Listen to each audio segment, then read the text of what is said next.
y haremos el estudio fundamentado en el tema falsas profecías y profetas. Amén. Hoy vamos a predicar por ese tema. Falsas profecías y profetas. Amén. Inclinemos nuestro rostro y pongamos esta enseñanza que va a ser, créame, de gran bendición para su vida, porque esto le va a ayudar a usted a discernir lo que es y lo que no es de Dios. Oremos. Padre, en el dulce nombre de Jesús. Gracias, Señor, en esta hora. Te suplicamos por tu presencia acá, mi Señor, que sea tu mano, que sea tu misericordia manifestándose de una manera especial. Padre, como nos lo tienes por tu gracia, Señor, acostumbrados a recibir en cada culto, en cada enseñanza, una palabra que viene de tu corazón al nuestro. Te suplico, mi Señor, que tu mano se manifieste, Padre, pues en este preciso momento. Como siempre te lo hemos dicho, Señor, toma mis pensamientos, toma los pensamientos de tus hijos. Si posiblemente hay cosas que les estén estorbando, posiblemente, Padre, hay inquietudes, hay dificultades, problemas de finanzas, Señor, solo tú lo sabes, situaciones de salud o cualquier otro índole, Padre. Señor, te imploro que tomes todo aquello que me estorba, Padre, lo dejo en tus manos. Tú me ayudarás a resolverlos el día de mañana, ya que esa misma palabra suya me dice que cada día tiene su propio afán. En tus manos, pues, Señor amado, me pongo en esta noche, Padre, con una sola intención: abrir mi corazón para que usted venga, Padre, con su palabra y su presencia a ministrar mi cuerpo, mi alma y mi espíritu. Gracias, Señor, en el dulce nombre de Jesús. Amén y amén.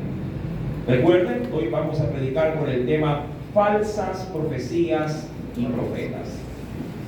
Ya se ha dado estudio del viernes pasado respecto de este capítulo 22 y mucho más de los versos que ya leíamos, ¿sí? Es decir, leíamos hasta el verso 14, pero se avanzó inclusive algo adicional. Pero me he quedado en esta última porción para poder tomarlo como base, ¿sí?, de introducción.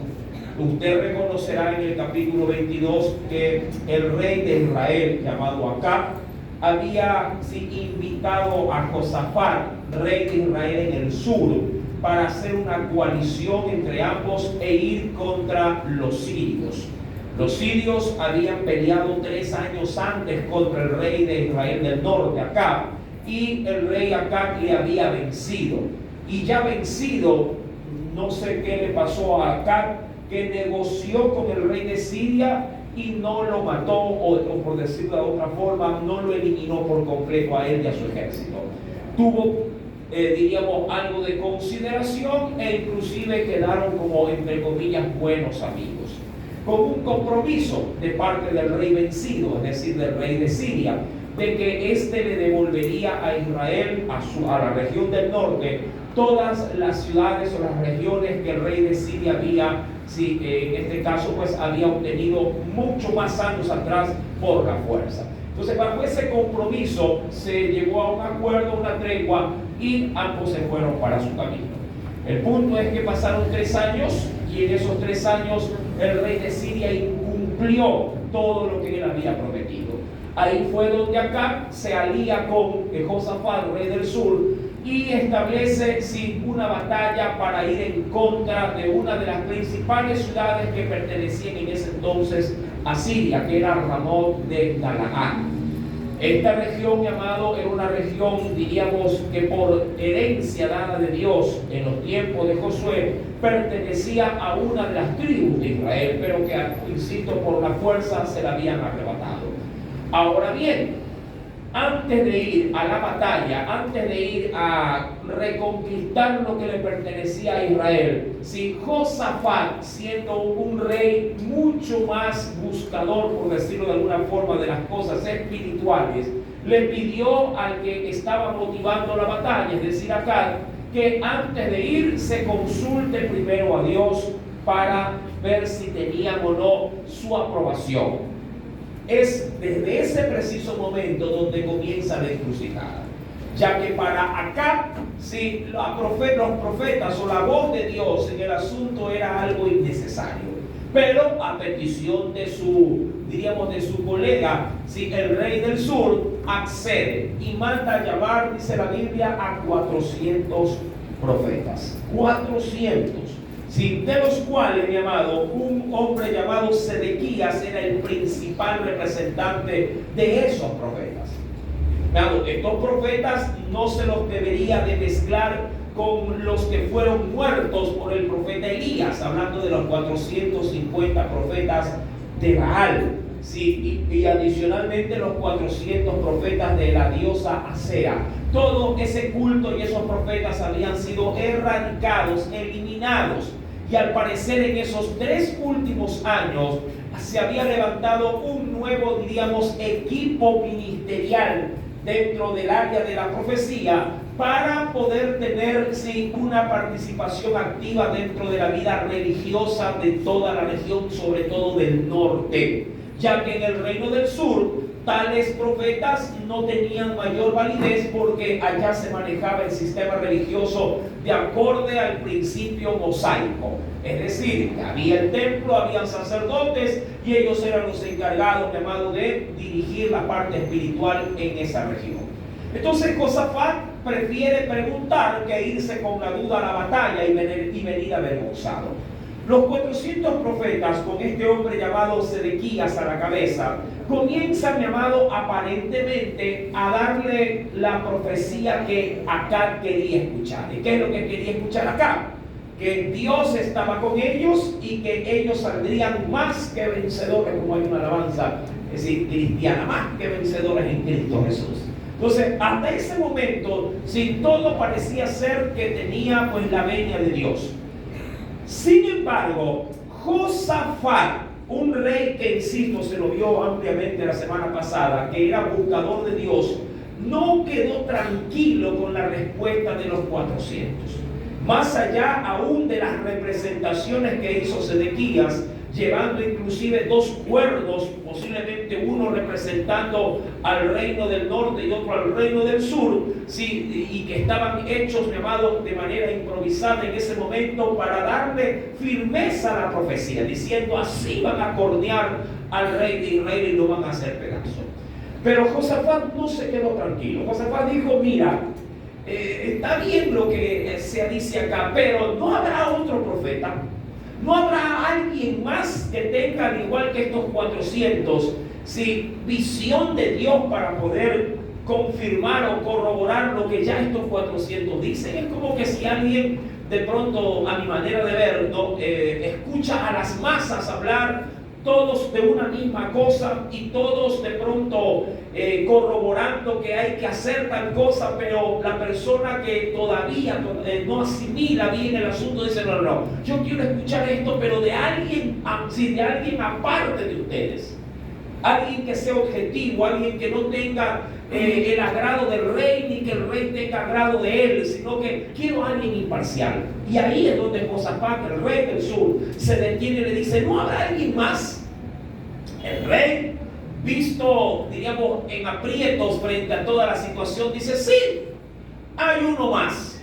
Pero ese uno más, si usted ya lo ha leído, ese uno más no es como estos 400. De hecho, como queriendo advertirla, Josafat le dice, ese uno más se llama Micaías, que por cierto está preso. Y ese hombre jamás en la vida, ojo con esto, jamás en la vida me ha profetizado cosa buena. Jamás. Claro, si Josafat era lo debidamente diestro y apercibido de las cosas, mi amado, y como nosotros hemos estudiado la Biblia, sabremos de que Acab nunca hizo lo bueno. Y claro, si nunca un hombre hace lo bueno, ¿cómo poder desear que Dios a uno le hable para bien? Entonces, Josafat dijo, tráelo, llámalo. Y mandaron a ver a Micaías. Y Micaías, con quien fue enviado para poder llevar, de hecho tengo las diapositivas ahí de la vez pasada, no sé si me las podría de pronto pasar, simplemente para ilustrar todo lo que vengo diciendo. Mi amado, Micaías va y pese a que es inducido a que hable cosas buenas, porque se le advierte y le dice, mira, al rey ya le hablaron 400 hombres respecto de las profecías. Y todos han coordinado y le han dado buena palabra y buen éxito. Y le dice, te ruego, Micaías, que cuando vayas al rey, le hables tú también de la misma forma. Y Micaías, en el verso 14 que lo leímos, le responde a ese mensajero que lo está sacando de la cárcel, de la celda, porque allá luego lo volverán a mandar. Hermano, le dice él, mira, yo voy a hablar lo que la palabra de Dios, ¿sí?, ponga en mi boca, o lo que Dios ponga en mi boca a través de su palabra. Punto. Ya habíamos estudiado la semana pasada, desde el verso 15, mi amado hermano, en adelante, ¿sí?, cómo Dios le pone palabra a este hombre. Y cuando pone, mi amado, el mensaje de Dios en el corazón de Micaías, Micaías primero, antes de decírselo, se lo anuncia de manera sarcástica, de manera, diríamos, infantil. Y le dice, sí, Dios te dice acá, anda, vas a ganar, vas a vencer a los sirios. Pero acá, que no es, si no es tonto y no tiene ni un pelo de tonto, le dice, a ver, tú te me estás burlando. Tú estás hablando con ironía. Dime la verdad. ¿Iré o no iré? Y ahí él le habla la verdad. Y para ello, queriendo recordar lo dicho, mi amado, vuelva conmigo, por favor, a Primera de Reyes, capítulo número 22. Déjame ir avanzando. Ahí tenemos a los reyes y por ahí quedémonos. Dice pues el Señor, versículo número 17. Entonces Micaías, hablando del profeta, él le dijo, yo he visto a Israel esparcido por los montes, ¿se recuerda usted? ¿Sí? Como ovejas que no tienen pastor. Y Jehová dijo, estos no tienen Señor, vuélvanse cada uno a su casa en paz. En pocas palabras, que no haya guerra, no salgas porque te van a matar, tú eres ese pastor. Sería muy torpe no poder entender esta analogía, ¿sí? Así que no emprendas la lucha, no emprendas la batalla. Claro, como acá tenía en su corazón, él era de las personas, como se suele decir, que donde mete la cabeza quiere sacar los pies, así de necio. Claro, él sí inmediatamente asume para mal el mensaje que escucha.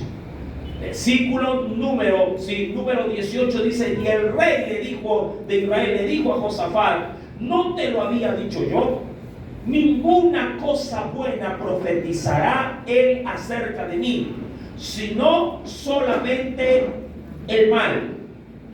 Entonces él dijo, hablando del profeta, oye pues, si alguna duda le tenía, dice, la palabra de Jehová. Yo vi, dice el Señor, yo vi a Jehová sentado en su trono y todo el ejército de los cielos estaba junto a él. Ya veremos en parte qué representa todo esto.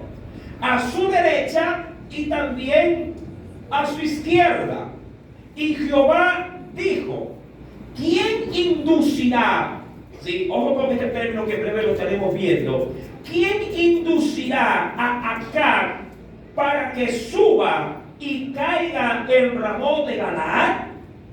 Y uno decía, hablando de este gran conglomerado de ejército en el cielo, unos decían de una manera y otros, dice ahí, decían de otra forma. Ahora, antes de proceder con la lectura, mi amado, le dije que iba a topar algo respecto de lo que es el término inducir. El término inducir significa, llamado, provocar o empujar, como sinónimo le pongo. Provocar o empujar para que algo pase, para que algo acontezca. Es como cuando alguien de pronto, a veces esto pasa en los colegios sobre todo en esa época colegial, cuando alguien dice, hazlo caer. De pronto él no lo hace, pero instiga a que otro lo haga. Entonces, por ahí va el asunto. En el cielo, Dios dijo, ¿quién va a inducir? ¿Quién va a provocar que esa guerra de la cual acá quiere tener, ¿sí?, pueda llegar a un fin fatal, a un fin de destrucción. Y ahí es donde en esa hueste celestial, allá arriba, mi amado, unos decían una cosa y otros decían de otra cosa. Usted dirá, ¿qué es esto? Ya mismo lo vemos en detalle. Quiero terminar esta parte. Y salió, dice la Biblia, de esos muchos que estaban allá en el cielo, salió un espíritu. Es decir, que como que si cuando Dios dijo la palabra, los que estaban a su derecha se pusieron juntos todos y comenzaron a dar alternativas, comenzaron a dar situaciones que se podrían usar para que pase algo acá abajo en la tierra. Y los del lado izquierdo hicieron lo mismo. También tuvieron una reunión y dijeron, a ver, ¿qué podríamos hacer para que fracase el plan del rey? Y ahí, mi amado, comenzaron a salir ideas. Y claro, una vez que se consolidaron las ideas, no hubo alguien que diga, es decir, hubo alguien que dijo, bueno, yo se la voy a presentar a Dios. Y por ahí salieron algunos y dijeron, Señor, yo creo que se podría hacer esto. Y Dios lo escuchó. Y Dios dijo, sí, se oye razonable. Pero alguien más, y dijo, yo también, yo. Y le planteó la situación. Sería interesante también lo tuyo. Pero de pronto, entre los muchos que hablaron, uno de ellos, un espíritu, y dice que ese espíritu, porque en el reino de los cielos la carne no es admisible. Recuerde que Dios es espíritu y su reino es un reino de espíritu, mi amado. Si los ángeles son seres espirituales, y cuando el hombre muera, mi amado, y su carne vuelva a la tierra, porque de ahí fue tomada, el hombre será, mi amado, un espíritu, un alma viviente, ya sin el móvil del cuerpo. Entonces dice la Biblia, y salió un espíritu y se puso delante de Jehová y dijo, yo le induciré. Y Jehová le dijo, ¿y de qué forma? ¿De qué manera? Y él le dijo, yo saldré y seré espíritu de mentira en boca de todos sus profetas. Y él le dijo, es decir, y Dios le recontestó, le inducirás y aún lo conseguirás. Ve pues y hazlo así. Verso 23, sigo leyendo. Y ahora le dice el profeta al rey, ¿no? Le dice, he aquí, Jehová ha puesto espíritu de mentira en la boca de todos, hablando de los 400 que estaban ahí, de todos, dice aquí tus profetas, ¿no? Y Jehová ha decretado el mal acerca de ti. Cuando Micaías termina de decir esto, el que representaba a todos los 400 profetas, es decir, a Sedequías, ¿sí? Hermano, al escuchar esto Sedequías, que era el que representaba a la mayoría, Micaías era la última, digo por decirlo así, no, la última Coca-Cola del desierto en ese lugar. Sedequías, al escuchar que se decía de él, de que había sido usado por un espíritu malo, con profecías mentirosas, para llevar un mensaje de engaño al rey, Sedequías, mi amado hermano, se encolerizó de tal manera y de tal situación que sacó la mano y ¡guau! Le pegó un bofetón. ¿A quién? A Micaías. Me imagino que hasta los labios a Micaías le quedaron hinchados. Dice en verso 24, y entonces se acercó Sedequías, hijo de Keniana, y golpeó, dice la escritura, golpeó a Micaías en la mejilla, diciendo, ¿por dónde se fue de mí el espíritu de Jehová para hablarte a ti? Esta parte creo que es muy entendida, muy clara. Dicho de otra forma, ¿y acaso que yo no soy instrumento de Dios para que Él no me use a mí? Que solamente eres tú. ¿Por dónde se fue ese Espíritu Santo? ¿Dónde se fue? Si yo también, si soy de Dios, un vaso que Él puede usar. Dímelo. Pero ya lo que estaba dicho, se había dicho. Amado hermano, ya concentrado en ese versículo, ¿sí? Ya hablando propiamente del versículo número 23. Aquí, mi amado, es donde vamos a desarrollar el tema de esta noche. Falsas profecías y profetas. Y cuando hablo de falsas profecías y profetas, hablo obviamente que el término falso se aplica a las dos situaciones, tanto como para falsos profetas y falsas profecías. Y nacen interrogantes. Primeramente, antes de adentrarme en esto, que va a ser fascinante, créame, es esencial conocer los términos. Esencial conocer los términos, hablando de las palabras que representa profecía y que representa profeta. Apunte, por favor. Quiero que si se tome la molestia, si trajo de pronto ahí papel, pluma, apunte, hablaré despacio. Y si, mi amado, pues después quiere que le facilite mi información, con gusto también se la podré dar. Primer punto, profecía. ¿Qué es la profecía? Lo he tratado de representar de la manera más sencilla, pero también más entendible posible. Profecía. Don, un regalo, don sobrenatural, otorgado por Dios a través del Espíritu Santo para dar a saber el estado pasado, presente o futuro de algo o de alguien, cuando Dios así lo crea conveniente. Un poquito largo, repito. Profecía, don sobrenatural otorgado por Dios a través del Espíritu Santo para dar a saber el estado pasado, presente o futuro de algo o de alguien cuando Dios así lo estime conveniente. ¿Sí? Eso respecto de lo que es la profecía, dicho de otra forma. Y esto ya no como concepto, sino como apreciación. Una profecía es algo que Dios le envía, sea por intermedio de un ser humano o de un ángel, si así Él lo designa, o si bien lo desea hasta de un animalito lo puede mandar. Si Dios, porque Dios puede abrir hasta la boca de los animales para hacernos saber su voluntad, mi amado, Dios puede enviar algo en cuanto a un mensaje y dárselo a alguien para que hable acerca de algo del pasado. ¿Del pasado? ¿De qué te conviene del pasado? Mira, amado, Dios de pronto a un pecador le puede anunciar pecados ocultos del ayer que nadie sabe, y proféticamente Dios los saca a relucir hasta el punto que uno dice: ¿quién te contó mi vida? Jesús, por ejemplo, que él era la esencia de la profecía, se lo dijo a quién, a la samaritana se lo dijo. Hablando de que de su vida privada, le sacó los cuernos al sol. Le dijo: tú has tenido, tienes 5 maridos y el que tienes ahorita no es ni tuyo.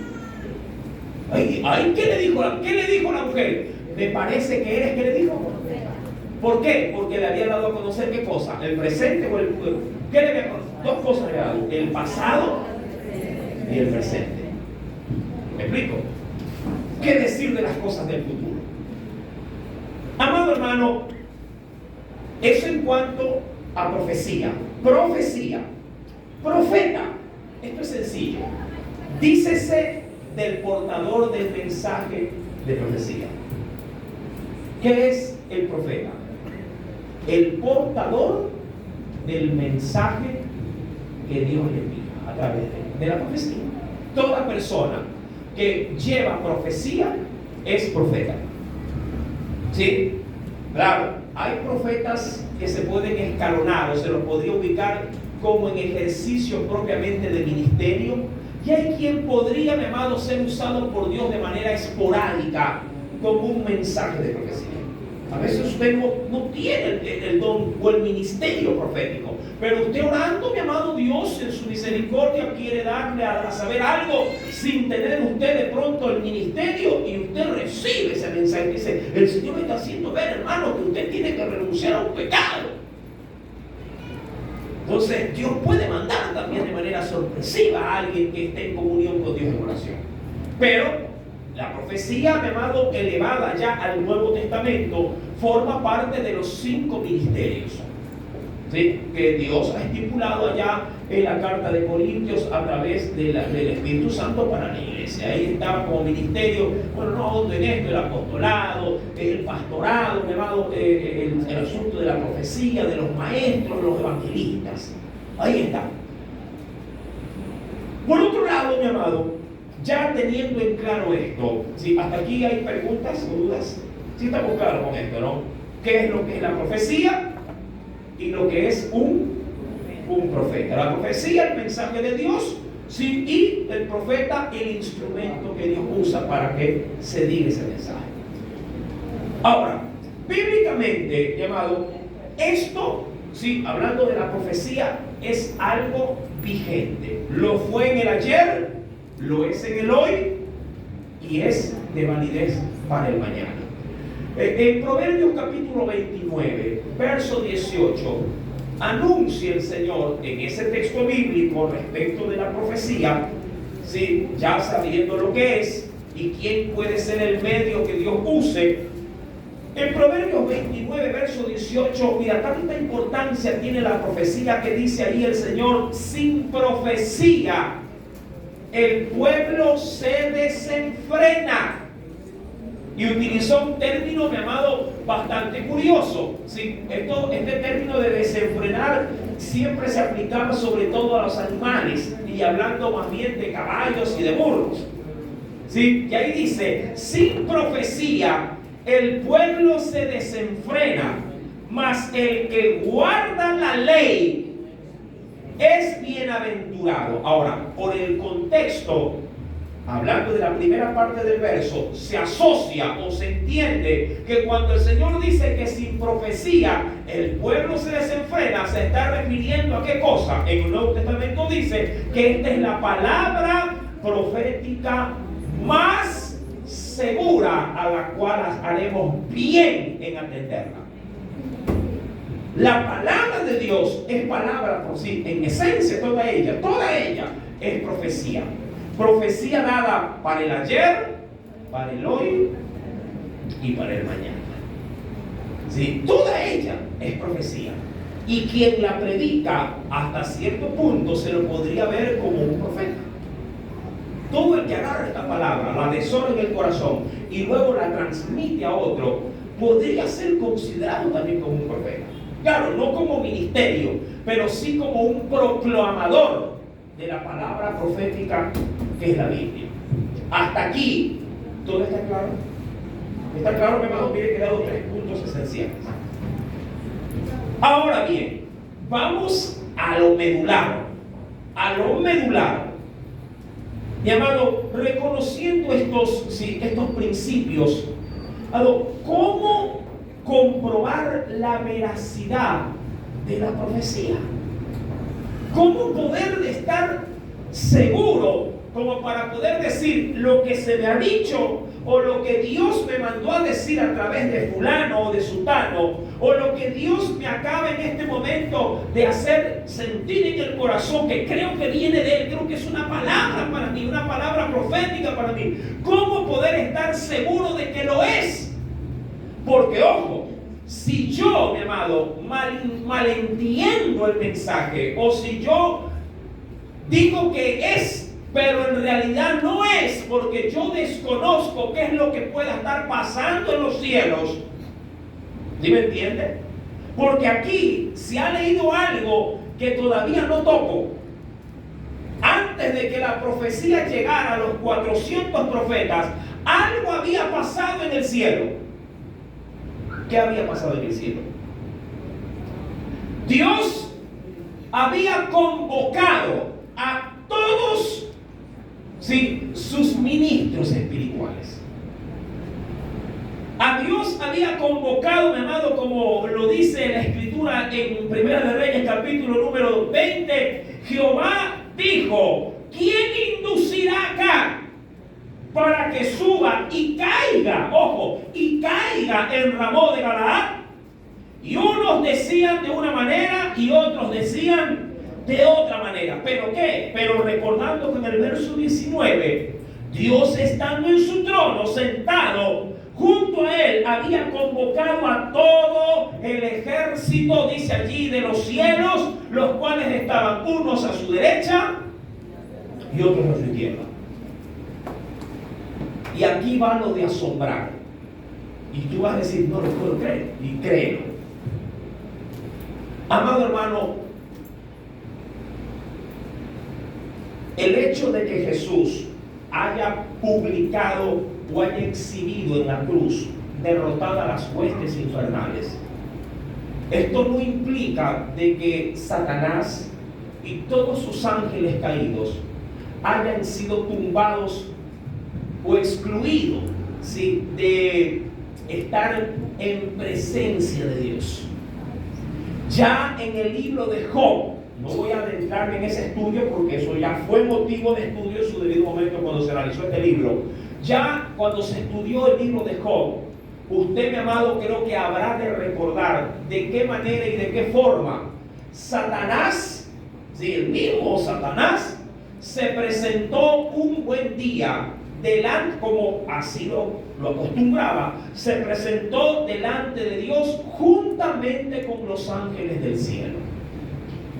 Se presentó. ¿En dónde se presentó?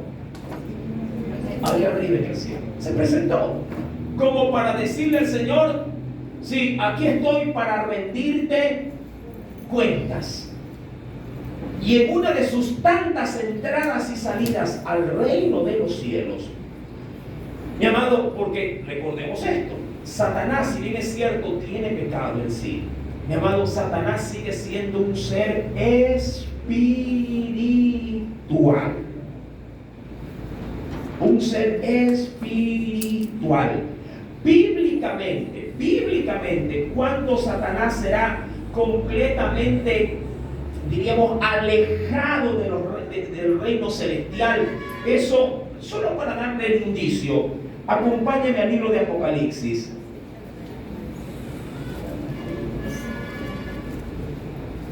Sí, acompáñeme por favor, sí. Venga conmigo.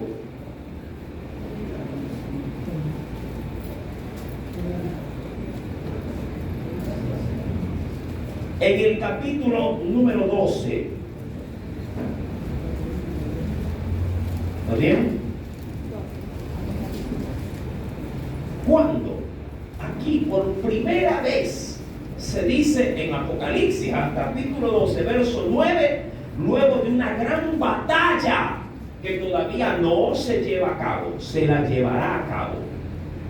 ¿Ya lo tienen? Apocalipsis capítulo número 12, versículo número 7, voy a leer en adelante. Después hubo una gran batalla en el cielo, y esto es en el cielo, hermano, de Dios.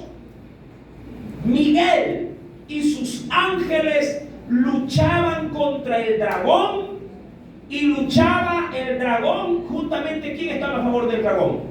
Y sus ángeles, él también tiene su gente, pero no prevalecieron, ni se halló ya lugar para ellos en el cielo. Es decir, que allí hasta ahí pudo estar, verso 9, y fue lanzado fuera. ¿De dónde? Del cielo. Fue lanzado fuera el gran dragón, la serpiente antigua. Estoy hablando del mismo personaje, pero conocido con diferentes nombres. La serpiente antigua que se llama Diablo y Satanás, el cual engaña al mundo entero, fue arrojado ¿a dónde? A la tierra, y sus ángeles fueron arrojados con él. Es decir, ahí recién el acusador de nuestras almas es sacado fuera.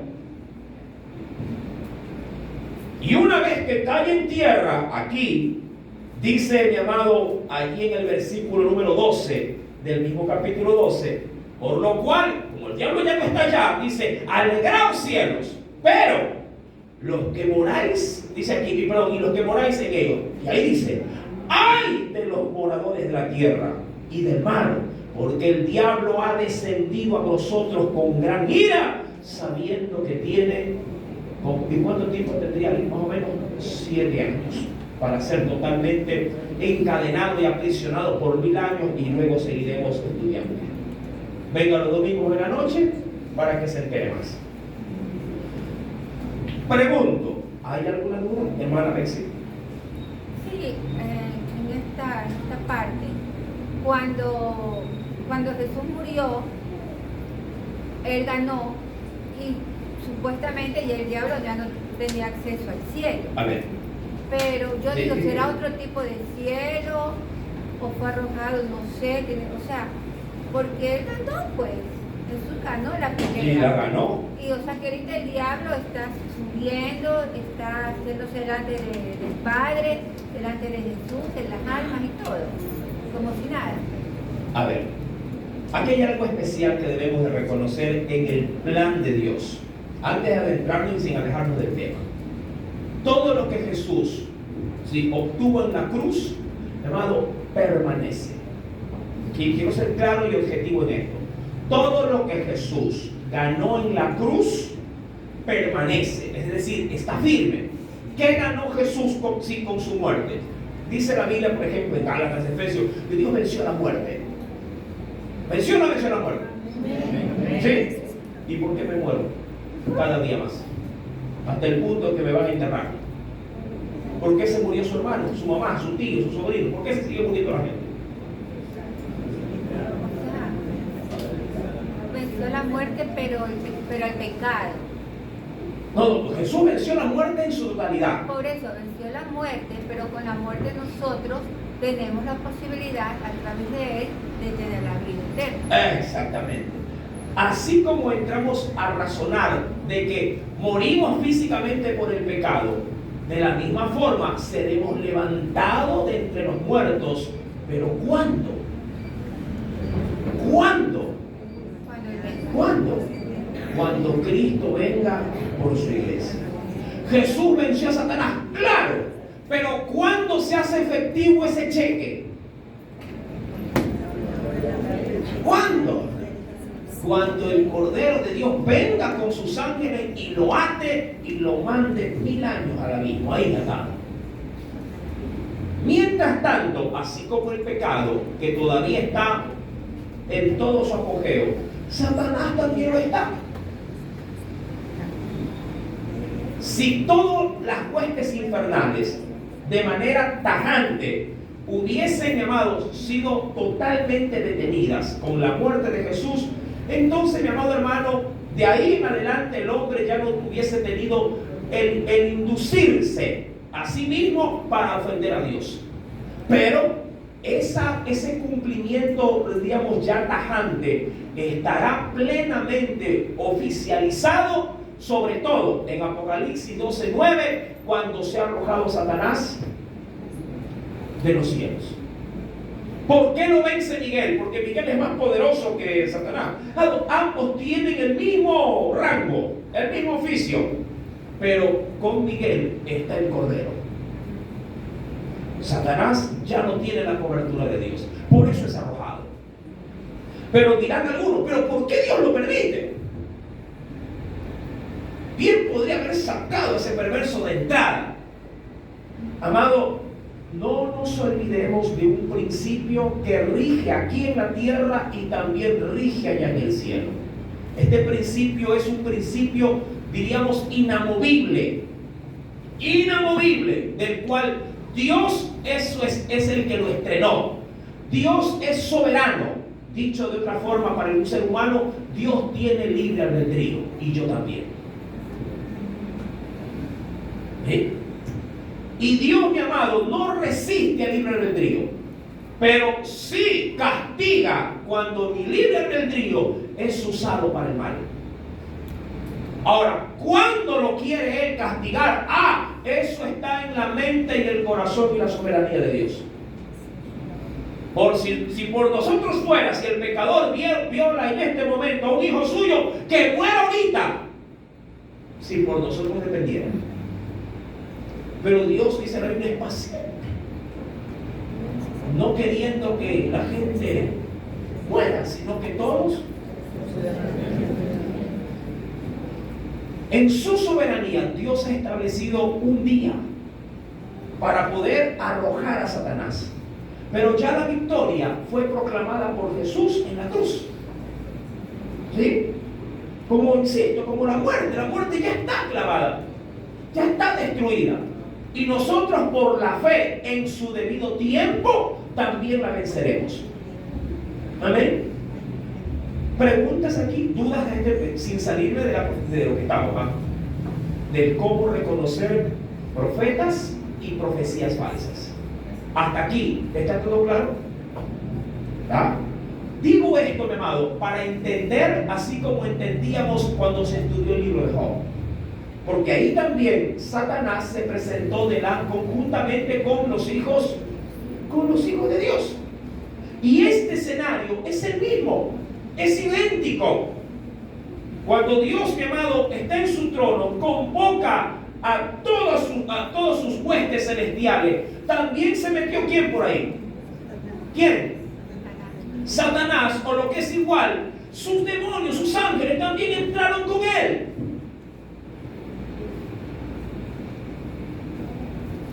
Amado, Dios usará todo lo que sea necesario para poder hacer cumplir sus propósitos, así como usó a Faraón, ¿sí? Para poder en él glorificar su nombre, endureciéndole su corazón, o lo que es igual, ratificando su situación de pecado, que era la obstinación. Lo usó para glorificar su nombre. Dios también puede usar al diablo las veces que le dé la gana. ¿Pero para qué? Para hacer ¿qué cosa? Que su poder y su soberanía, digamos así, se haga notoria en medio de los hombres. Ahora, hay algo curioso. Esto no es visto como una tentación. Tentación hubiese sido si esto ocurre y yo ni me entero de ello.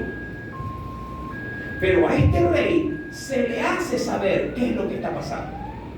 Se le dice, se le anticipa y le dicen, oye acá, allá arriba, ya hubiese querido tener esa información, ¿sabes quién? Job. Pero ¿por qué a Job no se le cuenta entonces? Porque Dios sabía lo que tenía. Él sabe de qué madera tú estás hecho. Amén. Cuando Dios sabe de qué madera está hecha su pueblo, entonces cuando Dios quiere, si de pronto veo madera de balsa, no, es que tengo que decirle todito, porque si no, hasta se va al mundo y reniega de mí. Pero cuando ve que hay madera de Guayacán, roble, dice, no, este yo le doy como piñata en fiesta y él va a quedar de pie y glorificando mi nombre. Ya vas a ver. Por eso es que a veces entre hermanos, aún entre nosotros, cuando vemos que hay aflicciones en uno o en otro, usted dice, hermano, yo de usted hasta me hubiera matado. Y usted con una sonrisa, no, tranquilo, que aun cuando el médico ha dicho que me voy a morir, para mí el morir es ganancia. Y usted se queda con la sopa, si yo no me quiero morir. Dicho todo esto, ¿sí está entendido, mi amado? No quiero avanzar por avanzar. Ahora bien, teniendo claro esto, mi amado, uno de esos espíritus se presenta delante de Dios y le dice, yo le voy a inducir. Y Dios le pregunta, ¿cómo? Yo seré, dice él, espíritu de mentira en toditos sus profetas, en todos. Yo voy a provocar esto. Y Dios le dice, lo harás, lo lograrás, anda y hazlo. Cuando obviamente esto ya se hace saber a toda esa gente, prácticamente Sedequías dice, ve, como que a mí me ha estado usando el diablo. Sí, porque la verdad se notaría así. ¿De cuándo acá el diablo me usa para decirle al rey que todo lo que se le anunció es mentira? Ahora, hasta ahí paro. Y vamos, mi amado, con los asideros bíblicos. Vamos a lo que vamos. ¿Cómo comprobar la veracidad de una profecía? 3 puntos esenciales. Venga conmigo, por favor, a la palabra del Señor. Quisiera ver Deuteronomio capítulo 18. Vamos a ir despacio, pero con firmeza. Deuteronomio, capítulo número 28. 28. 18, perdón, 20. 18. 18, verso 20. Deuteronomio, capítulo número 18, verso 20 al 22. ¿Lo tienen? Dice el Señor: el profeta que tuviere la presunción de hablar palabra en mi nombre, a quien yo no le haya mandado hablar, o que hablare en nombre de dioses ajenos, el tal profeta morirá. Y si, el que oye, ¿no? Y si dijeres, ese es ya para el que está oyendo, en la profecía. Y si dijeres en tu corazón, ¿cómo sabré o cómo conoceré la palabra que Jehová no ha hablado? Y dice Dios: si el profeta hablare en nombre de Jehová y no se cumpliere lo que dijo, ni aconteciere, dice ahí, es palabra que Jehová no ha hablado, con presunción la habló el tal profeta, no tengas temor de él, es decir, ni de él ni de su mensaje. Vamos a hilar fino. Aquí voy a sacar tres cosas en limpio para poder, mi amado, saber por la misma escritura cómo identificar lo que viene y lo que no viene de Dios. Primero, tengamos en claro el término presunción. ¿Sí? Apunte. Presunción es voy a utilizar un término parecido, ¿sí? Pero ya más entendible a nuestro oído. Sí, presunción es la deducción, lo que se deduce o lo que se saca, diríamos, como en limpio. Ya vamos a dar un ejemplo. Es la deducción hecha que se tiene por verdadera sin necesidad de que sea comprobada. Repito: presunción, deducción hecha que se tiene por verdadera sin necesidad de que sea, dice aquí, comprobada o corroborada. Por ejemplo, si usted ve a una persona que está bien quemadita por el sol el día martes, este martes que viene, ¿usted qué deduce? Usted dice que es feriado, 4 días, está quemadito, se fue a la playa. Así él no le haya dicho nada. A eso, en buena ley, se le llama presunción. El marido llega a la casa, ¿verdad? Rapidito se desviste como nunca, coge la ropa, tira la ropa sucia, se entra a bañar y se demora como nunca, 1 hora. Siempre se baña en 15 minutos, se demora 1 hora. Y la mujer está afuera. Y dice, ella también tiene una presunción, y va de una, ni el marido ni se entera, da una al tacho de basura, al tacho de bodega, y coge la camisa.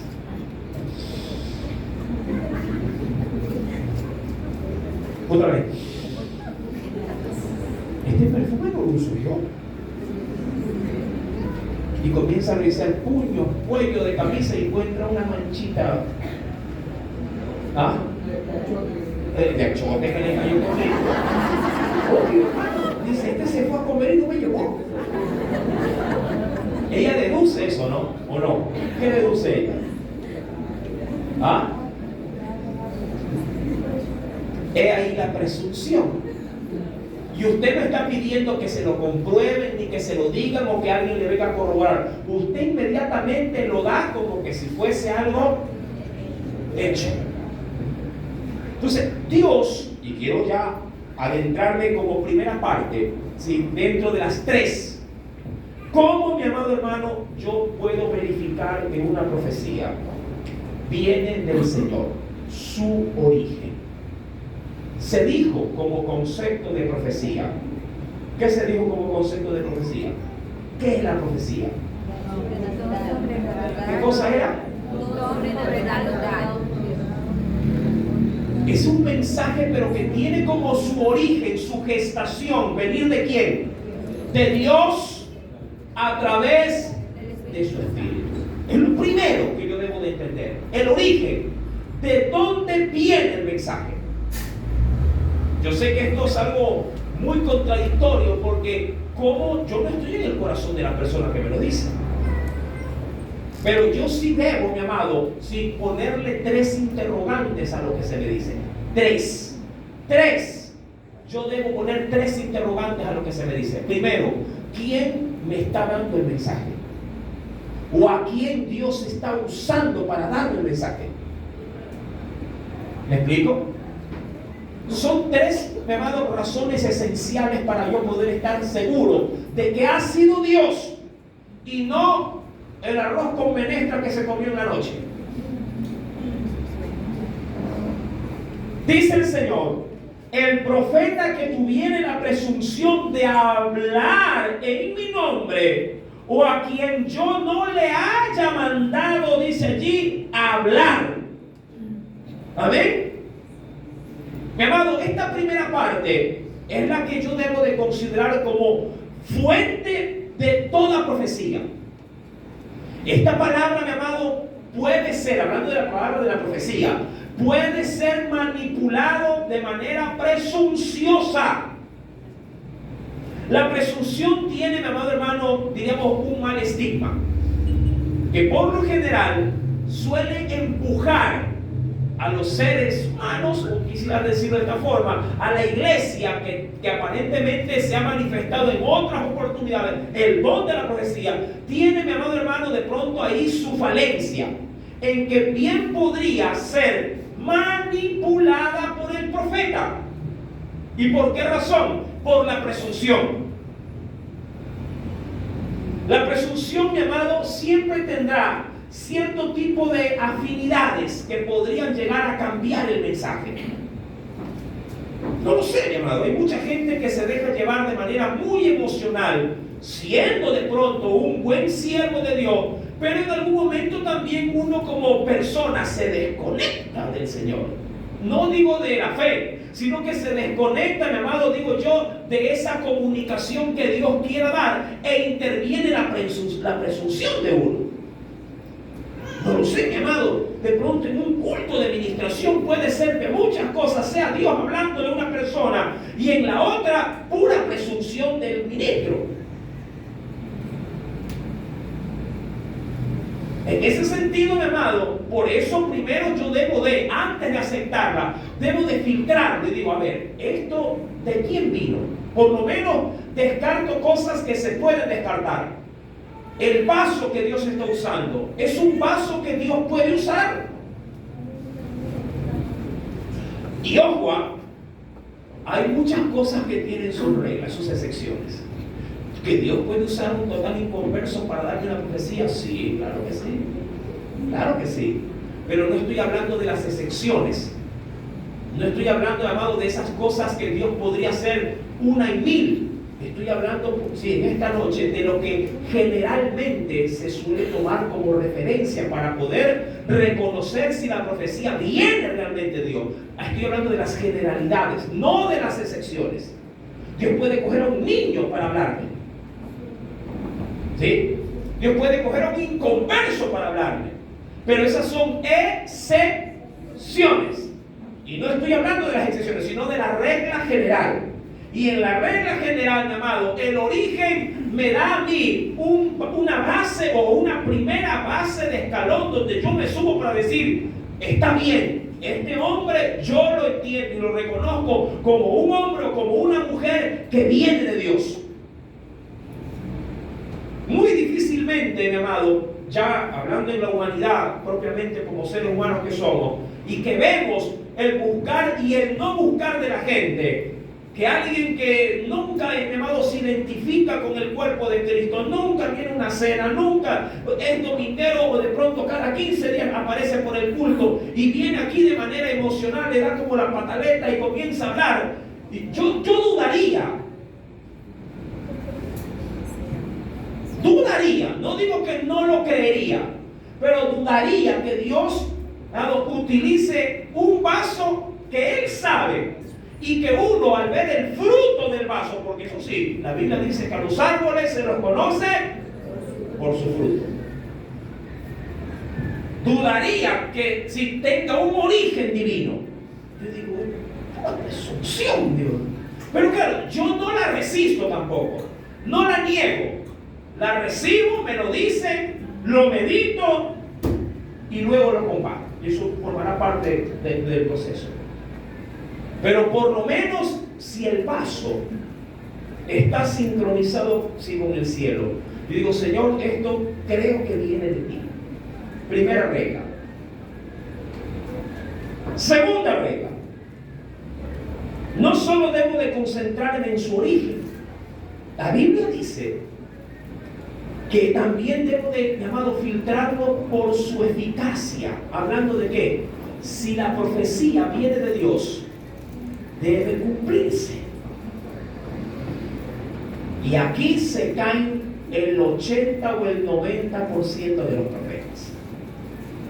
Cuando obviamente la profecía no ha venido de Dios. Cuando la profecía no viene del cielo, mi amado, no viene por intermedio del Espíritu Santo, son palabras que yo las denomino como palabras huecas.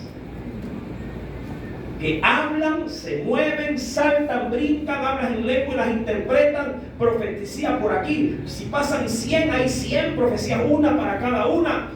Yo di bien claro el concepto, por lo menos fui muy meticuloso. En la última parte del concepto de lo que era o lo que significaba profecía, en la última parte dije, cuando Dios lo estimara conveniente. El ser que Dios usa no puede manipular el don. El don lo tiene, pero mi amado, si Él lo manipula, si Él le mete lo suyo, mi amado, malogra el don. ¿Me explico? El don es irrevocable, está ahí, y ahí Dios lo va a dejar. Pero yo podría malograr mi don. Es como alguien que sea evangelista, tiene el don.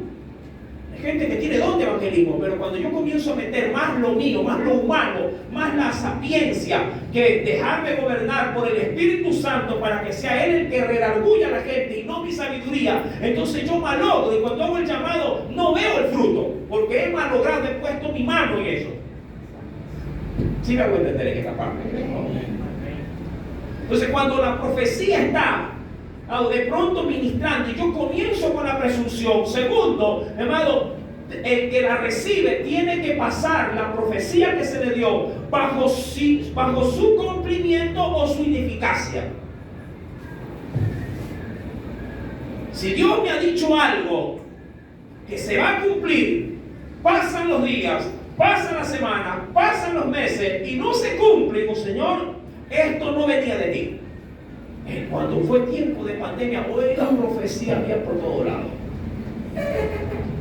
En YouTube, mi amado, las profecías eran, pero a la orden del día. Todo el mundo era profeta.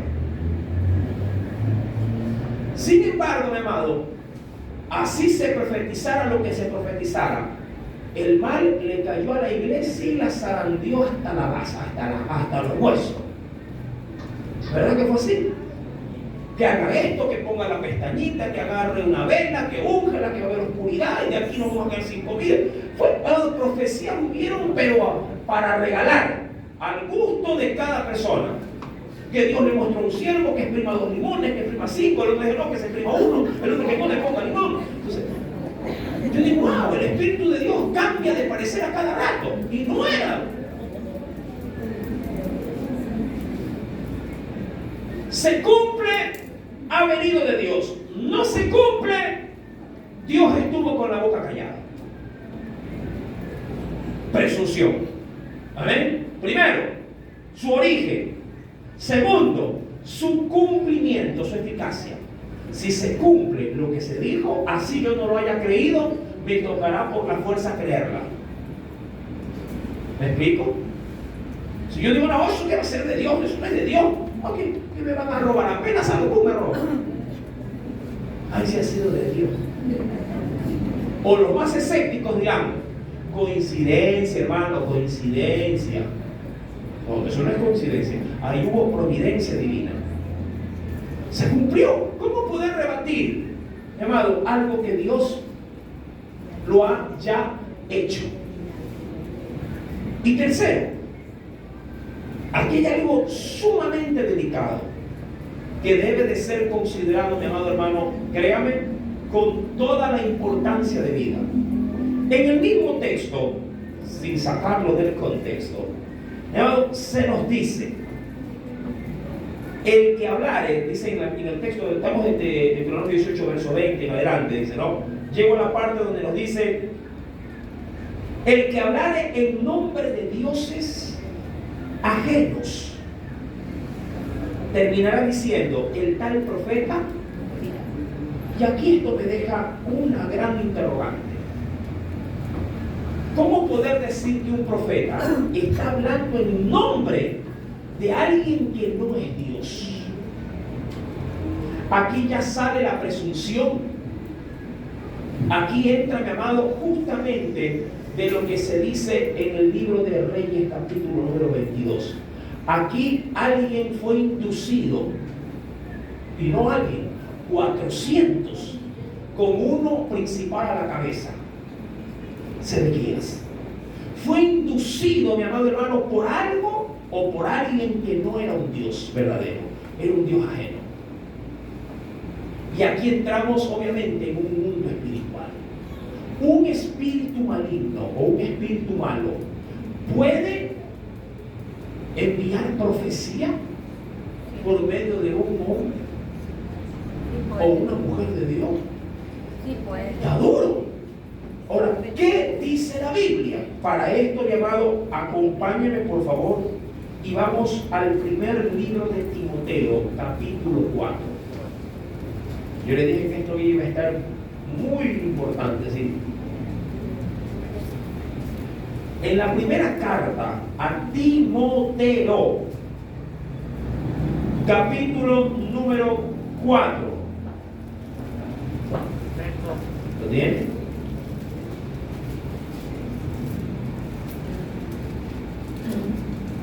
¿Lo encontró, mi amado?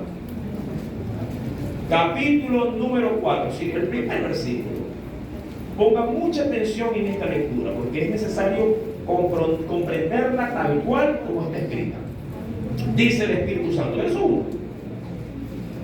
Pero, y mira que habla del Espíritu Santo, lo dice en la primera parte, porque lo tiene con el mayúscula, dice, pero el Espíritu. Ahora, ¿quién da el don de profecía? Dios. Dios, ¿a través de quién? Espíritu Santo. De su Santo Espíritu. Dice aquí, pero el Espíritu dice claramente que en los postreros, dice aquí tiempos, y está hablando de tiempos presentes y futuros, pero el Espíritu dice claramente que en los postreros tiempos algunos apostatarán de la fe. ¿De qué forma? ¿De qué manera van a apostatar? Escuchando a espíritus engañadores y aparte a doctrina de demonios.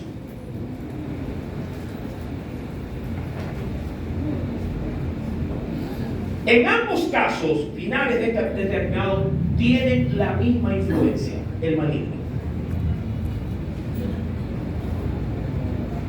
Esto de espíritus engañadores puede ser entendido de dos formas. La más usual, cuando alguien comienza en su teología tratar de razonar a Dios, pudiendo haber estado en una sana forma de ver la Escritura, la mucha letra, mi amado, lo ahoga, le hace crecer su cerebrito como esa serie cómica de Pinky Cerebro, y lo hace ser tan analítico, lo hace ser tan razonable de la Biblia, que de a poco comienza a quitar de ella lo que por la fe debería de ser aceptado, y lo comienza a sustituir por cosas coherentes. Allí está obrando un espíritu de engaño. Pero también, amado, aquella persona que sin tener diríamos, una constante búsqueda de Dios, sobre todo en oración y en conocimiento bíblico, mi amado, bien podría ser como le pasó a Sedequías, inducido por un espíritu, y no solamente inducido, podría inclusive ese hombre ser constantemente, así como pasa con un ataque demoníaco, puede ser constantemente afectado a pretexto de que usa un don. Mira, los dones de Dios son irrevocables. Es decir, yo no puedo renunciar a los dones. Dios me lo dio y me dice, tú verás lo que haces. Pero eso sí, yo te digo, el don lo tienes y con esto lo vas a usar como cuando cuando alguien compra algo y le dan un manual. Y dice, toma, pero este manual te sirve para usar esta máquina. Este manual te sirve para usar el don. Apártate de este manual y el don que yo te di, vendrá alguien, si tú no cuidas la doctrina, alguien vendrá y malogrará el don. De ahí que hay muchos, hermano, créanme, hay mucha gente que tiene preciosos dones, pero se confían tanto de cómo Dios los usa, que se alejan de las dos cosas, de la oración y de la búsqueda de la palabra. Y al alejarse, termino la idea, y al alejarse de Dios en estas dos bases esenciales, el enemigo aprovecha el don que tienes, y como no estás lleno ni de oración ni de palabra, él mete, mi amado, constantemente lo suyo. Es que es duro, mi amado, poder decir, pero si hablo en lengua el siervo, es que el don está ahí. Y claro, el hablar en lengua no es garantía de que la interpretación venga de Dios, a no ser que el vaso esté lleno de Dios. Bien podría el espíritu maligno estar a la casa y decir, ni ora, nada, no busca, hasta en pecado anda, pero tiene el don. Tiene el don. Pero como hay pecado junto con el don, te dice, por aquí me le meto. Y aparece el espíritu de engaño. Y la revelación o la, entre comillas, interpretación, dado, sigue siendo un mensaje de mentira. Algo nos iba a decir, hermano.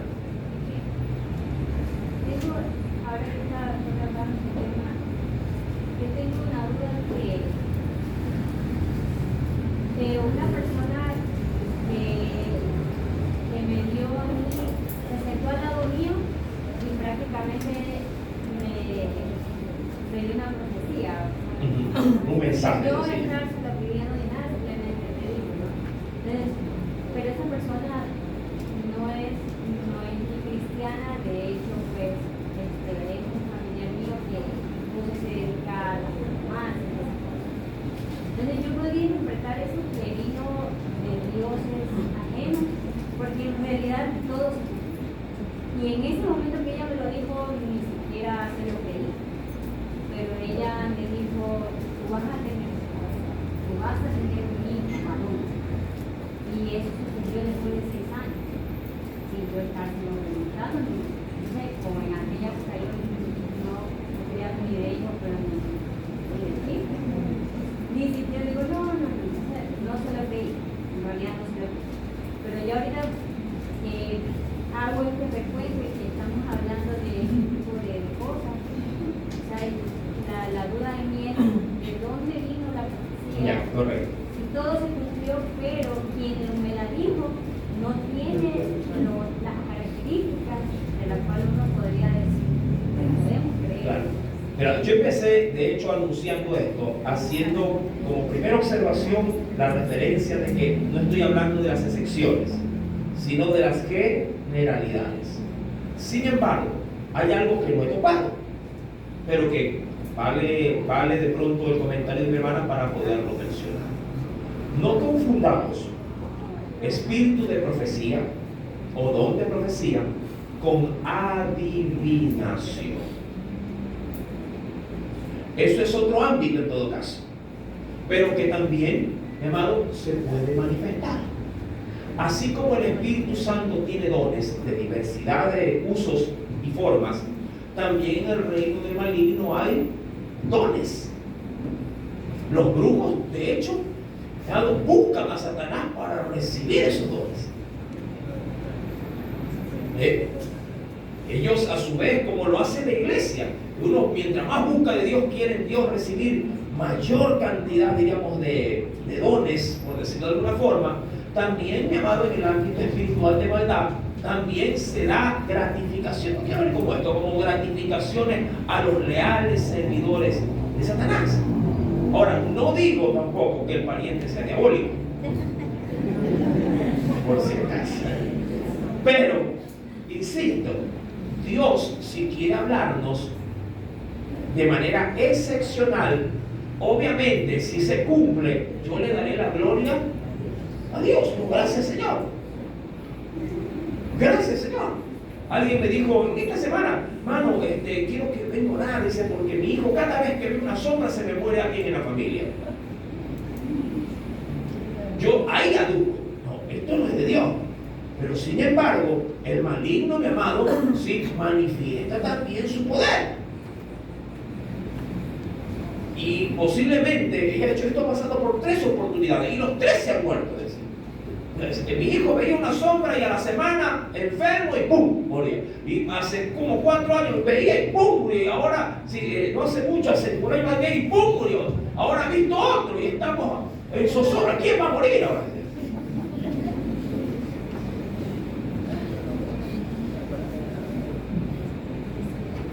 Es que estamos hablando justamente de una esfera espiritual. Y lo que hoy queremos ver por la Escritura es que los espíritus engañadores existen. Y claro, son oportunistas ante nuestra falta de búsqueda. Y si algo quiere Satanás, y con este su ejército, sus demonios, es malograr el mensaje que Dios tiene con claridad para su iglesia. Eso sí, si alguien quiere entorpecer el don, mi amado, que Dios da a su iglesia para poder recibir dirección, será ¿quién? Satanás y sus demonios. Por eso se le ruega a los vasos que Dios usa que vivan en santidad. Cada vaso que Dios usa, indistintamente sea de profecía, de enseñanza, de evangelismo, de apostolado o de pastorado, se le ruega que se alineen con Dios. Porque Satanás, mi amado, está pendiente de quienes están sirviendo porque sabe que son vasos que Dios usa. Y eso sí, el error de un líder, mi amado, costará caro para quienes han puesto sus ojos en ellos. No es lo mismo, mi amado, que alguien notorio en una congregación caiga en pecado, arrastrará consigo un sinnúmero digamos así, de auditorio. Si de pronto que el que ofende al Señor es el hermanito que se siente en la esquina, pasa hasta desapercibido. Pero si peca el líder de alabanza, si peca el baterista, si peca un maestro, la cosa se vuelve caótica. Y Satanás apunta a ellos porque sabe que al herir a uno de ellos, va hiriendo a otros más. Mira que la táctica, dicho de esta forma, la táctica en la Segunda Guerra Mundial para tratar de matar la mayor cantidad de soldados enemigos era establecer, sobre todo por el ejército alemán, francotiradores en zonas estratégicas. Órdenes tenían: no maten en el primer disparo a su enemigo, hieran. No maten, hieran. Y asegúrense que el herido quede en lugar visible. ¿Cuál era la táctica? De que al hacerlo, ¿sí?, por medio del grito y la desesperación del soldado herido, llame a sus compañeros para el rescate. Y en el proceso, una bala que hería a uno, luego serviría para matar a 4 o a 5 en el mismo lugar. Si así es la estrategia humana para sacar ventaja contra un enemigo, ¿cómo Satanás no nos tendrá preparado todas sus artimañas, todo su arsenal para ver la forma y la manera de cómo metérsenos en medio de nuestros propios pensamientos? Mi amado, Jesús advirtió, el Señor advirtió en Juan capítulo número 8, verso 44, Evangelio de Juan. El Señor hizo una acotación. Evangelio según San Juan, capítulo número 8. No nos podemos olvidar de estos principios bíblicos. Dice el Señor allí, cuando el Señor confrontó a los religiosos de su tiempo, le dijo, verso 44, vosotros sois de vuestro padre el diablo. Y ojo con esto, porque esto lo quiero resaltar. Y dice ahí, y los deseos de vuestro padre queréis hacer. Claro, uno dice, ¿yo cómo voy a ser instrumento del diablo? Claro, uno no se imagina en ese plan. Sin embargo, Jesús acota y dice, él, hablando de Satanás, ha sido homicida desde el principio y no ha permanecido en la verdad, porque no hay verdad en él, y cuando habla mentira, de suyo habla, porque es mentiroso y padre de mentira. Dicho de otra forma, escribas, fariseos, ustedes que son los encargados religiosos de conducir a la nación, ustedes han permitido hablar lo que el diablo habla. ¿Por qué? Porque les dieron cabida. Al ser más meticulosos de la ley antes que de la misericordia que transmitía esa ley. Y con eso dieron oportunidad que el legalismo aplaste la verdadera intención de lo que Dios quería con la ley. Y Satanás dijo, por aquí me les meto. Y entró y trastocó a toda la religiosidad de su tiempo. Amado, ¿cómo poder ayudar a ver con claridad la profecía? Hay advertencias divinas tremendas. Por ejemplo, quiero ver las consecuencias. Mira, cuando yo voy, por ejemplo, al libro de Jeremías, capítulo 14, ven rápidamente, por favor. No quiero dejarte con este tema medio talle.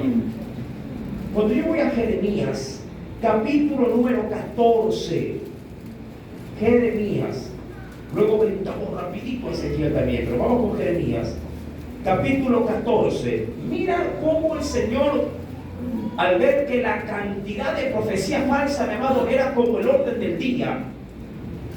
Por eso es que uno cuando hoy por hoy, mi amado, se acerca a un video de YouTube, a un video del Facebook, del TikTok o de cosas semejantes, y cuando se oye a mucha gente tomando la palabra y dando mensajes o profecías, mi amado, es de espantarse. Pero esto tiene consecuencias y muy graves, por cierto. Miren lo que dice el Señor. Versículo número 13. 14, sí, de capítulo, verso 13 comienzo a leer. Y dice el Señor, y yo dije, dice el profeta,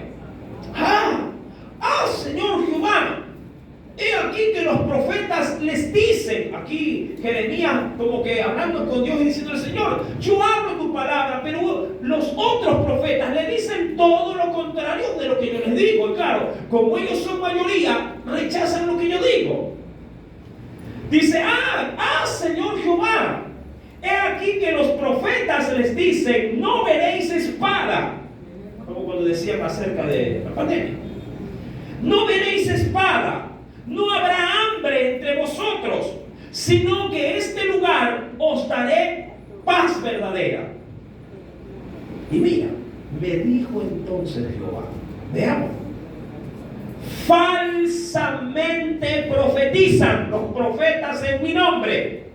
No los envié, ni les mandé, ni les hablé visión mentirosa, adivinación, vanidad y engaño de su corazón os profetizan. Mira tú. Yo pregunto, pero ¿cómo un profeta podría albergar todo el contenido de su ministerio con puro mensaje falso? Bueno, ya hemos detectado que la presunción juega un rol muy importante en esto. Pero segundo, mi amado, el profeta que no se alinea con Dios puede ser un instrumento de un espíritu que le induce a profetizar solamente mentiras. Insisto, viene alguien chueco, que vive como le da la gana, que hace de la palabra como a él como él la quiere, como él la desea. Viene a un culto, posiblemente en un momento de ministración, le ponen la mano encima y comienza la profecía a fluir, algo de pura bendición, de éxito, de logros y de todo lo mejor. Ese hombre sale del culto diciendo: yo estoy con Dios. Estoy espero. Ahora, ojo, aquí esto asusta, ojo, asusta. Ese hombre sale y comienza a ocurrir todo lo que se le dice. Por eso me dice: Señor, esto es adivinación. Esto ya viene con un espíritu propiamente de hechicería. ¿No ve que el diablo también, mi amado, puede profetizar? ¿O es que acaso te has olvidado de esta muchacha delante del apóstol Pablo en una de las ciudades de Atenas? Gritaba, una divina. Ella no conocía a Pablo ni a los que venían con Pablo. Ella gritaba y decía: estos son grandes hombres, son siervos de Dios. Iba gritando. Ellos anuncian el camino de salvación. Pablo le escuchó y dijo: ¿cristiano ha sido él? ¿Qué pasó? Pero recuerda, un verdadero hijo de Dios atiende a estas cosas y reprende las obras de tinieblas. Por eso es que Jesús nunca permitía a los endemoniados, y hablaban bien de Jesús los endemoniados: ¿no eres tú el Nazareno, el hijo de David? ¿Qué le decía Jesús? ¡Cállate!, le decía, ¡sal de él! Es que Dios no recibe gloria, mi amado, de un espíritu demoníaco. Dios no puede recibir alabanza y gloria así esté hablando la Biblia. Y Pablo, al ver a esta mujer que constantemente iba adelante como que haciéndole propaganda, se cansó y dijo: no, yo no la aguanto más. Señor, dame autoridad para esto. Y se acercó y le reprendió el espíritu de adivinación. Cualquiera diría era profeta. No era profeta, era divina. Por eso es que cuando uno se hace ver que las cartas, eso es adivinación. Hermano, pero se cumple, sí. El diablo también tiene lo suyo. ¿Qué quieres que te diga? Se cumple. Pero, ¿qué mismo ha dicho Dios? Aún está, mi amado, en Tesalonicense. Es Dios mismo, como han rechazado el mensaje de la verdad. Es Dios mismo, mi amado, mandándoles espíritu de mentira para que crean en la mentira. Y aquí el Señor sigue diciendo, mi amado, verso número 15, y mira la sentencia: por tanto, así ha dicho Jehová sobre los profetas que profetizan en mi nombre, los cuales yo no envié, y que dicen: no hay espada, no habrá hambre en la tierra. Con espada y con hambre serán consumidos esos profetas. Y el pueblo, aquí, mi amado, sácate la cerilla de los oídos, y el pueblo a quien profetizan será echado en las calles. Mira, tanto daño recibirá el profeta falso como el que acepta la profecía falsa. Porque aquí diría cualquiera: ¿qué culpa tengo? Dios es celosísimo en esa parte. Dice: ¿cómo que qué culpa tienes? ¿Quién lleva más culpa? ¿El que fuma o el que le prende el cigarrillo?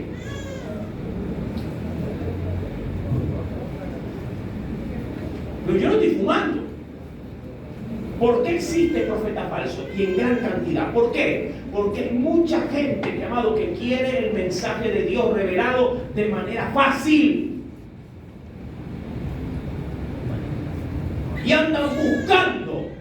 ¿Y dónde? ¿Dónde? Fuera, nunca falta, aún en una iglesia como esta, nunca falta alguien que dice: mira, yo conozco a alguien, pero es de aquí, que vive por mi casa. Vamos. Y como el hombre está interesado, bueno, vamos, le dice. Pero no le decimos al pastor: no, que bueno, me anda a reprender. No, vamos.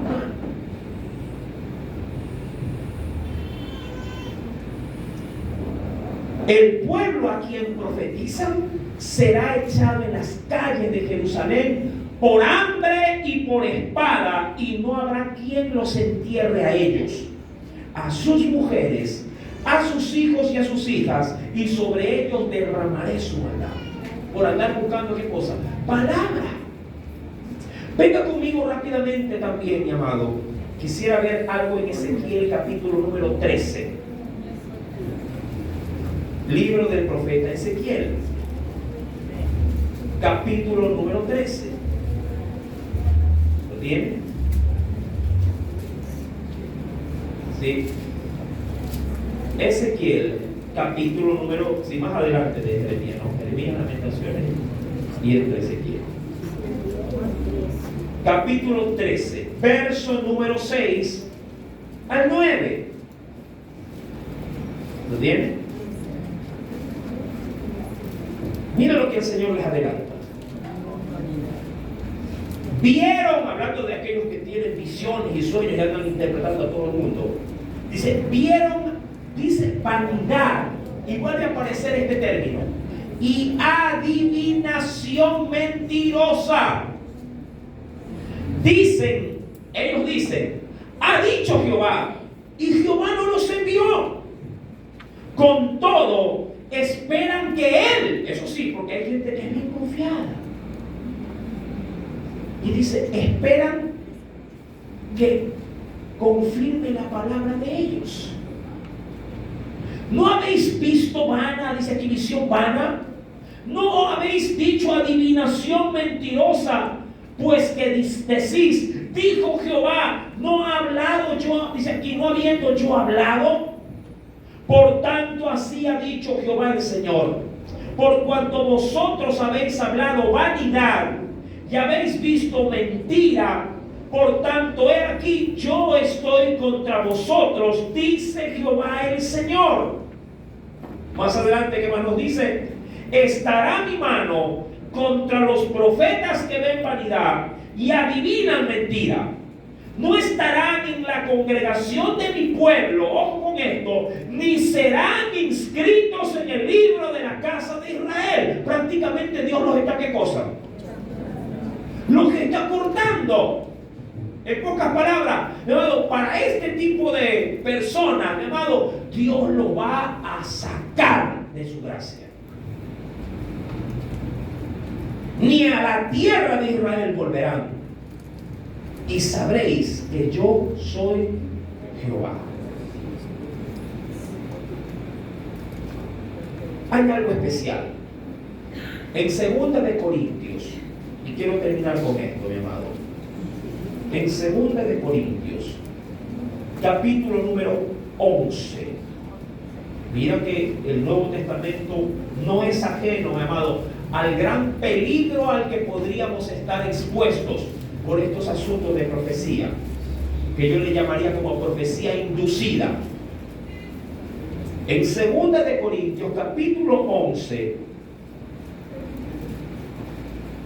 versículo 13 al 15. Verso 13 al 15. ¿Lo tienen?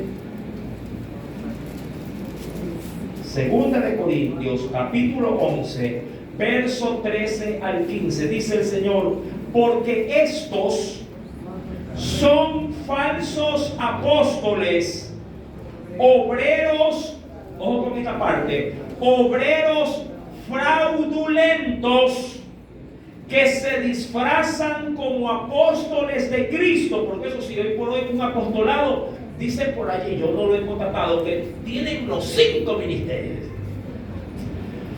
Dice, se disfrazan como apóstoles de Cristo, y no es maravilla, porque el mismo Satanás se disfraza como ángel de luz. Así que no es extraño si también sus ministros se disfrazan como ministros de justicia, pero cuyo fin, dice aquí, será conforme a qué? Conforme a sus obras. Ahora, ¿dónde queda parado el profeta Micaías en todo esto? Ya lo han abofeteado, terminando esa lectura, mi amado, de Primera de Reyes, capítulo número 22, dice el Señor, versículo número 24: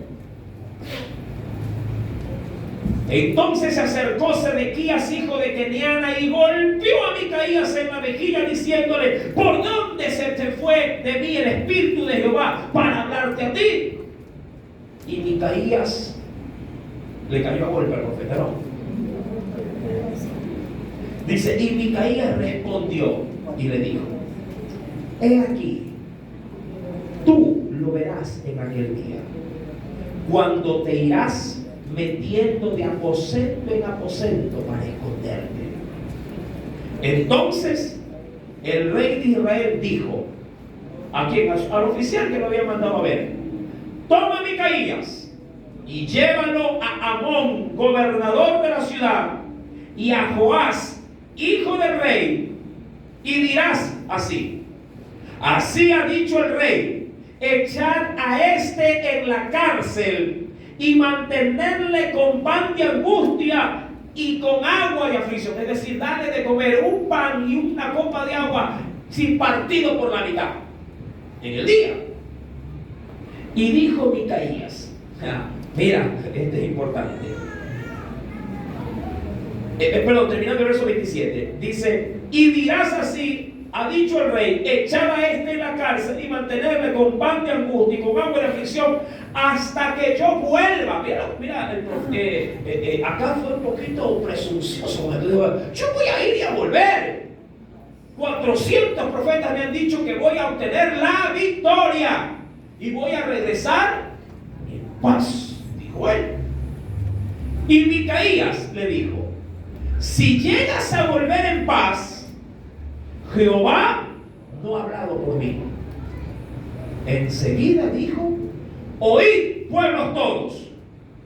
Subió pues el rey de Israel con Josafat, rey de Judá, a Ramón de Galaad. Y el rey, ojo, de Israel dijo a Josafat, ojo con esta palabra, y aquí me quedo: yo me disfrazaré y entraré en la batalla, y tú ponte tus vestidos. Y el rey de Israel se disfrazó y entró en la batalla. Pero dice, ¿y por qué? Para que lo maten a él. ¿Creyó o no creyó el rey? ¿O se fue con duda? El rey creyó, ¿Ah? el rey tuvo duda. Esto lo vamos a ver al detalle, pero el próximo día viernes con la ayuda del Espíritu Santo. Amén. Hasta aquí, mi amado, la enseñanza que Dios ha preparado para nosotros. Amén. Amado, solo como conclusión, si tú tienes dudas respecto de lo que se te ha dicho, sea aquí mismo en la enseñanza, o aún luego de haber recibido por parte de alguien que dice que ha sido de parte de Dios, del cual, ojo con esto, yo no he venido acá a predicarte de que no existe el Mesías. Quiero que esto quede sumamente claro. Pero lo que yo sí te podría terminar de decir con esta enseñanza es que el pueblo de Dios, la iglesia, debe, mi amado, estar seguro, al 100% seguro, que por lo menos de manera bíblica, nosotros estamos en la obligación de comprobar y de probar los espíritus, si vienen o no vienen de Dios. Es nuestra obligación hacerlo. Y en esta última parte, mi amado, dice el Señor en 1 de Juan 4, solo escúchalo, verso 1 al 3: amados, no creáis a todo espíritu, sino probad los espíritus si son de Dios, porque muchos falsos profetas han salido por el mundo. Amén. Mi amado, hágalo y estará usted con mayor seguridad y con paz al saber que Dios le está hablando a través de un siervo o de una sierva que Él le ha puesto delante de usted. Amén. Que el Señor le bendiga y me lo guarde. Sí, aleluya. Dios sea todo.